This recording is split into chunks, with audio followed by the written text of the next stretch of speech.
Okay, we're doing a new video with a new camera, better quality, and hopefully you can see more of what I'm doing. But about a week or two ago I came up with a bluegill pattern, and it looks pretty realistic, so I thought I'd show you guys how this is done. I already did a white base coat, so I'll save you the pain of having to watch that. The next step is I have these FW Dollar Rounty inks I got at Hobby Lobby, which they're discontinuing, but you can get them online at dickblix.com, I believe. Shake it up. I'm using an Iwata Eclipse HPCS. I also have a couple other airbrushes. I have a Iwata HPCH for more detail. Okay. So we'll just use this flesh tone, and cover the bait. And I like to layer my colors. That's why I start usually from lighter to dark. And you'll see how that'll give you more realism.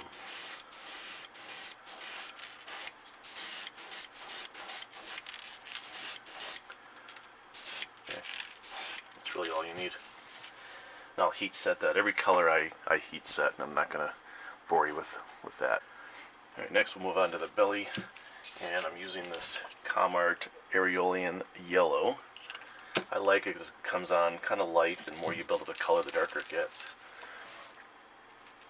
I'm just going to do just the forward portion of the belly, lightly, a little bit up on the sides.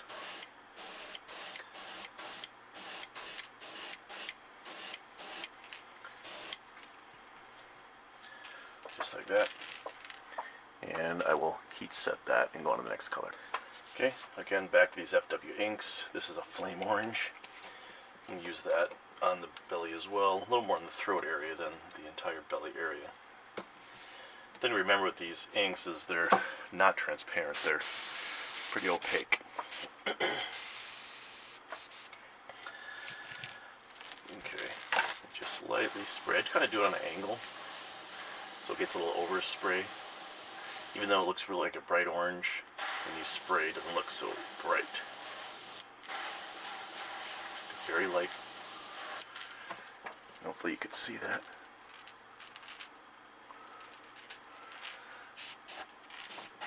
Let's go kind of light. Nice gradual or gradation of colors there. That's all there is for the belly. It's quite simple. Okay, next color is Comart's opaque deep yellow. I like Comart paints too because they're pretty much ready to shoot out of the bottle. No thinning really necessary.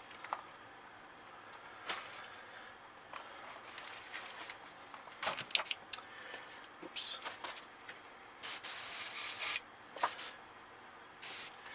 Here we're going to do a little yellow on the top when we're building up our colors.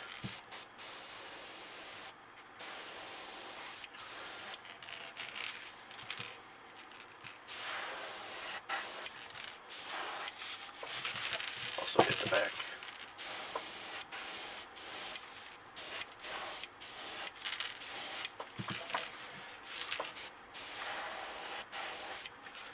If you shoot a little bit on an angle here, you'll get some overspray that makes a nice gradual color change. That's what I like. Okay, next again we're laying our colors. We've got Comart Chrome Green. I'll do that over the yellow. I always shoot the color on the side of my boot just to make sure it's flowing right, rather than testing it on the bait.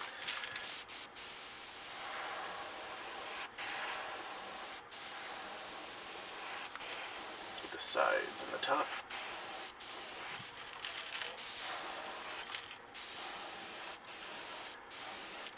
Both sides. Maybe leave a little bit of that yellow showing.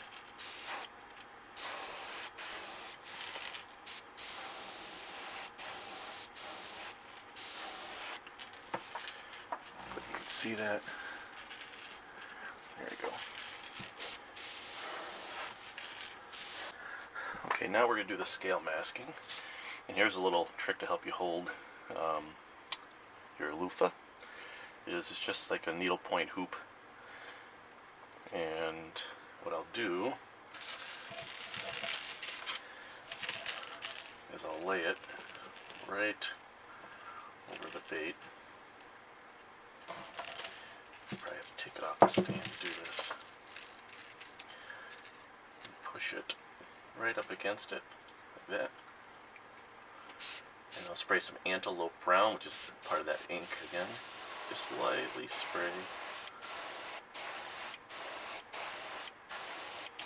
A little on the back too.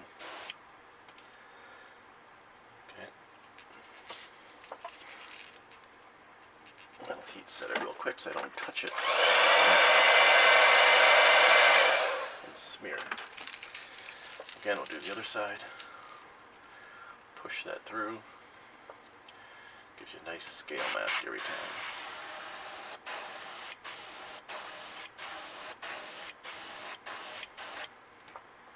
I've wrapped the baits with this loofah before.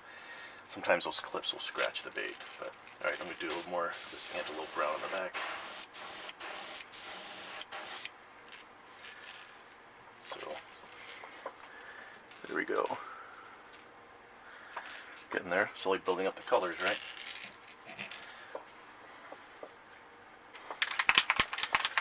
Okay, now I got some Wicked Sepia, S-E-P-I-A, sepia. It's not really a base coat, it's mostly used for highlighting or enhancing other colors. So don't think you're going to spray this and get a light brown. It's not a base color at all. Okay. I'm using this on the stripes in the back. I'm going to reduce it a little bit, even though you really don't have to, but I want it a little more transparent.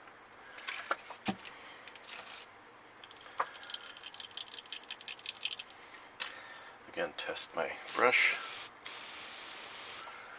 Okay, this is where you get the stripes, and I got this hair clip at Target, and it makes for really nice natural stripes. Remember, turn the pressure down, and it should be just very light dusting of stripes.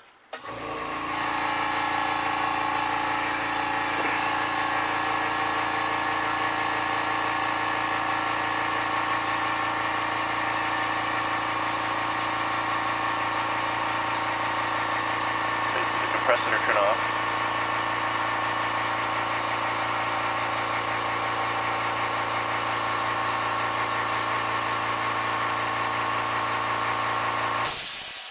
Alright, test the spray. Alright, we'll go real light.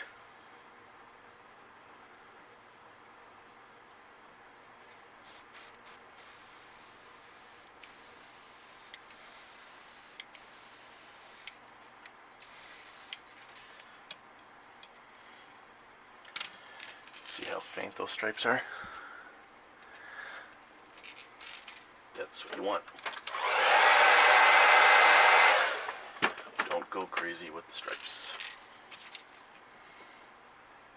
Do it again on the other side.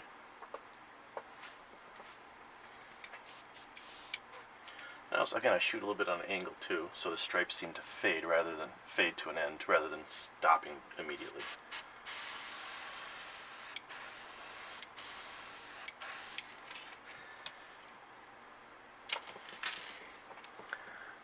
And there you go. Very light, subtle, and then we'll use some of this sepia to hit the back and enhance some of that Antelope Brown.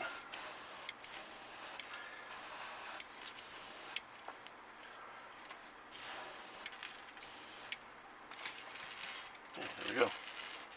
Slowly building up color for realism. That's what I like. Okay, and now we got our next color. Okay, we got a lot of browns in there, and brown tones. Now we're going to add just a little bit of green. I do use reference photos. I did when I first came up with the color patterns, but I kind of have it memorized now. So again, I'm using this FW ink. It's sap green. Just a little bit in the brush, and I'm going to hit just kind of the shoulder area so that there's a little bit of green tint in there. Okay, you don't want it too prominent, but just a hint of green.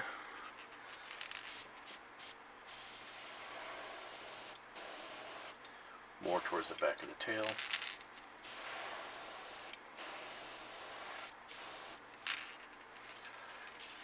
That's really it.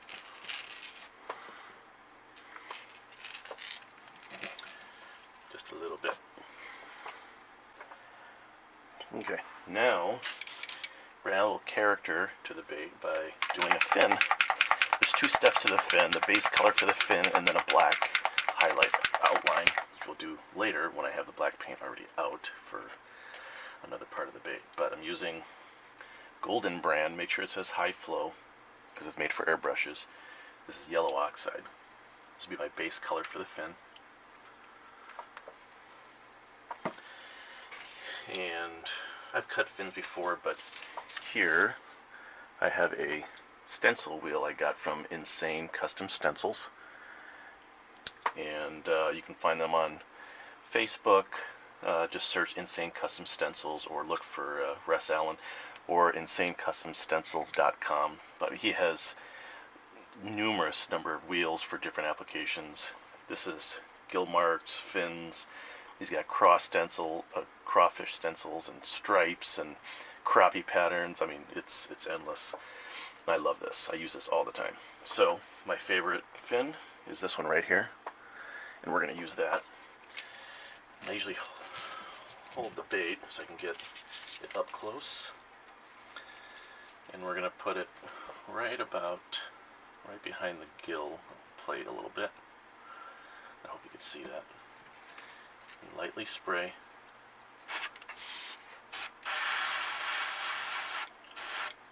If you can't see very well, I'll show you here in a second.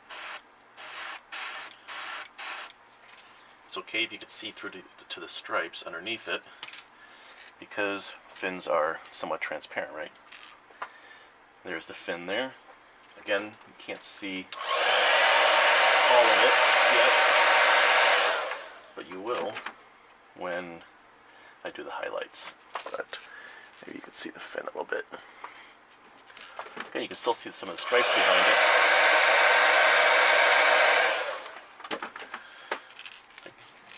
And that makes it look more realistic. Alright, I dab a little bit of that paint off the wheel so it doesn't get on the bait when I flip it over. And we'll do the other side.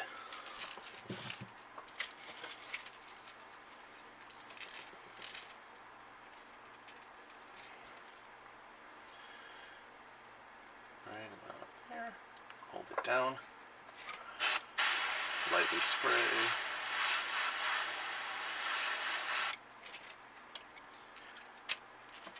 It's right there. Again, you'll see it better later when I do the highlights.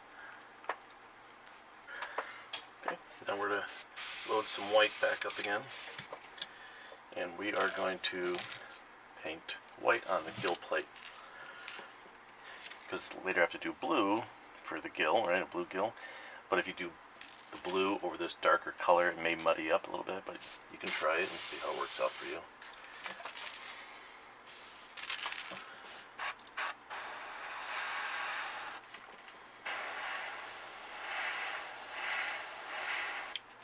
Not a lot.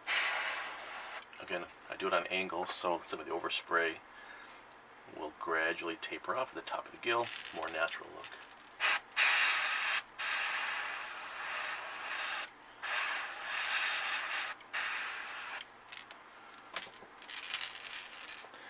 So you can see that. Okay, I'll heat set that and we'll get on to the blue color. Alright, now I got some from Wicked Colors, which is made by Createx, a Laguna blue. And I want just kind of a hint of the blue on the gill. So, in other words, I want it a little more transparent too, so I have some paint reducer. I'll mix that up.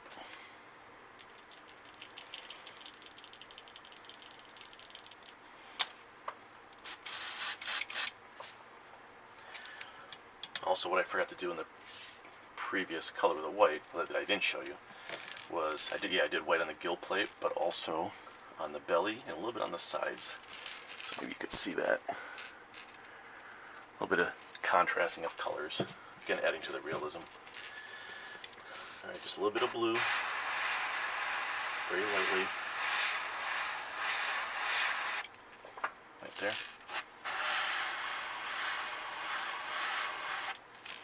And there. You see that? Okay, we're getting there. We're getting to the end.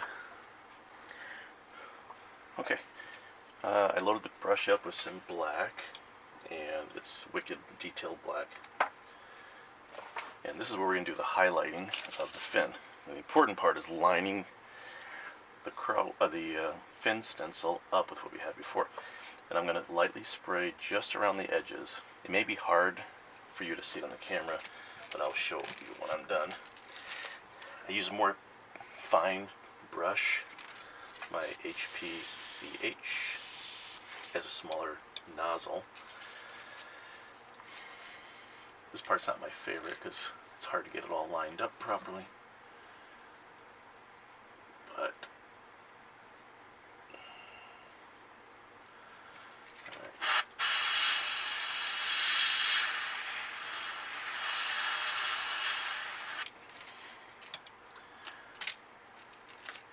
probably a little darker than I wanted to go, but you get the point.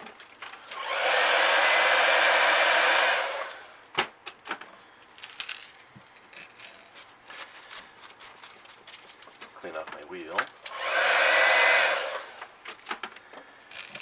We'll do the other side.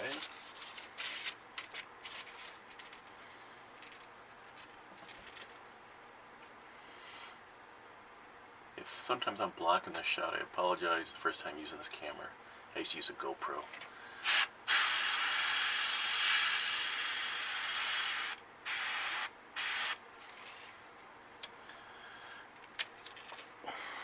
Okay, there's the fin, there's the other fin.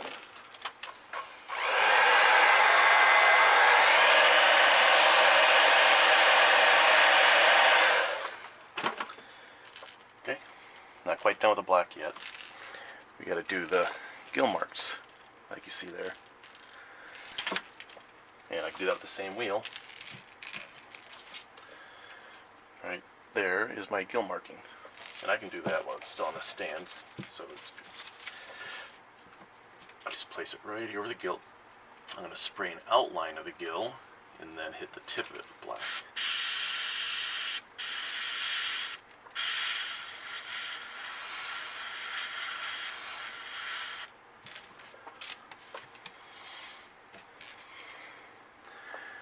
There's one side.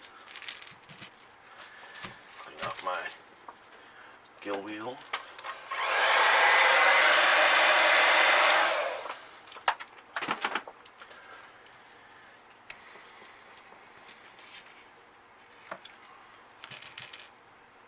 Do the same thing.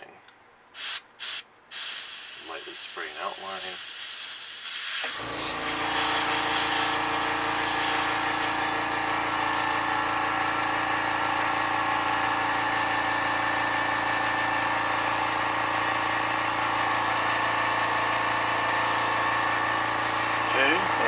More left to do with the black.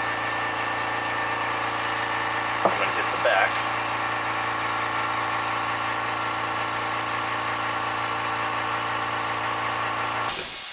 Just hit the spine so you don't cover up all the other colors. A little bit on the nose, and then I shoot the nose towards the eyes on an angle.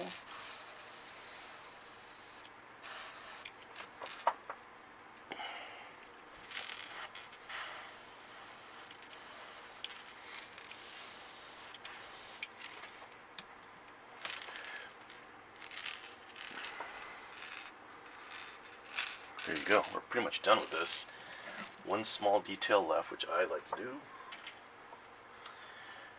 I have a little red accent I put on the gill. It's going to look like that right there. I do a little Createx red. I like it because it's thicker, and I just pour a little bit on piece of tape here, just to dab it. And then I got an end of a paintbrush. I don't know if you can see that. And I dab it in the brush. There you go, just like that. Hold it steady and a little dot right there. Little dot right there. And we'll heat set that, and then you're done. So what I'll do is I'll get some eyes on it, and I'll show you what we're going to do for a clear coat. Okay, I added the eyes. I like adding eyes because it really makes the bait come alive. There's our finished product. There's many ways to clear coat the bait. A lot of people use a two-part epoxy like DevCon or BSI or EnviroTech Light, but I got tired of mixing up two parts, and if you have a lot of baits to do, here's a quick way of doing it. It's called KBS Diamond Clear, and it's one part and you dip it, but you have to hang the bait. So I got a little wire here. I got a better wire, I think. So you'll hang it this way. Wire's too short. Let's go with a different one.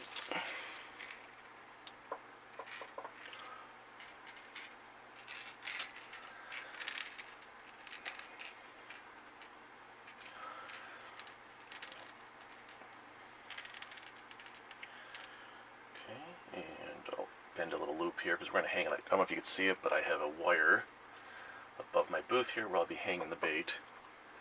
Let's see if we can get that in the picture. Probably not. There it is. Alright, let me...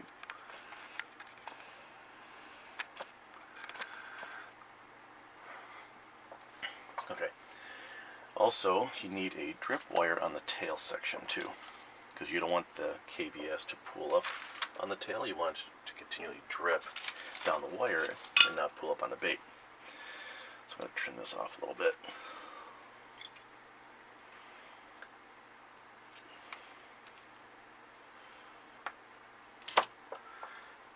Attach it on the rear hook hanger, just like that. Okay.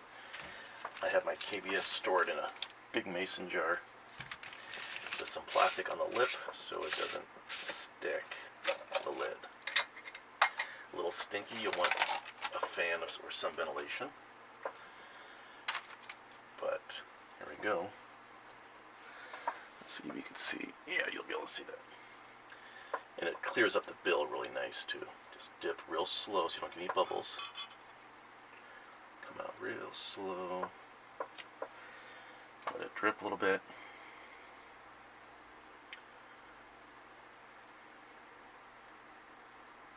I have tin foil on my table, so it'll drip onto the tin foil and not on my table. And there you go. Let's see if we can zoom in.